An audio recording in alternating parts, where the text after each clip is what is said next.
मुख्यमंत्री जी को शिकायत करेंगे आप? हाँ, ये मैंने शिकायत जो मैं आप लोगों को दे रहा हूँ, ये माननीय मुख्यमंत्री जी को मैं भेज चुका हूँ। ये वाली मैं माननीय मुख्यमंत्री जी को भेज चुका हूँ। मैं आपको सबको दे दूंगा।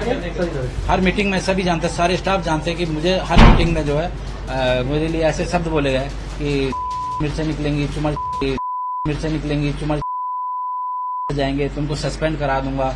और बार बार वो मेरे उसमें घूमते रहे और बराबर चेक करते रहे। इस तरह से चेक करके मेरी कमियां ढूंढते रहे, जबकि कोई मेरी कमियां नहीं थी। भाई उर्सला में गए तो उर्सला में डायरेक्टर बैठते हैं, काशीराम में गए तो वहां पे सीएमएस बैठते हैं, उनकी जिम्मेदारी है।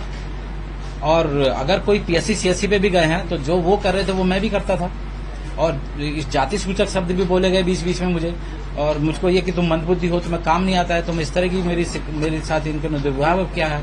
और मुझे एक बार तो यह है कि मैं डीएचएस में बैठा हुआ था, मेरे पीछे की तरफ हाथ लगा के मुझे आगे की तरफ पुश किया, और सभी स्टाफ के सामने बाकी जो 10-12 और भी यहाँ पे होते हैं, जैसे शिक्षा विभाग के भी होते हैं, और बाकी जो डिपार्टमेंट के जो डीएचएस के मेंबर्स हैं वो लोग होते हैं, उन सबके सामने सीडीओ भी बगल में बैठी हुई थी, और एक कमिश्नर साहब थे उस समय अमित गुप्ता, उनके माध्यम से एक चिट्ठी आई, मेरी वहां शिकायत की गई जीएमबी फार्मा द्वारा कि मेरा जो है पेमेंट जो है सीएमओ साहब नहीं कर रहे हैं। उससे मुझे शक हो गया, और मैंने जैसे ही सीएमएसडी स्टोर में एक जाके देखा तो वहाँ सामान वाकई में कम था। उसके बाद में मैंने वहाँ पर एक अपनी टीम गठित करी, जिसमें मैं था, एक एडिशनल सीएमओ थे, एक डिप्टी सीएमओ थे, एक प्रशासनिक अधिकारी थे। टीम गठित करने के बाद जब सामान की चेकिंग हुई तो उस कंपनी का सामान जो था वो 1,30,47,000 का सामान था, और 30 लाख का सामान आया ही नहीं था, जबकि मुझ पर दबाव बनाया गया था कि मेरा सामान आ चुका है, मेरा पेमेंट कर दिया जाए।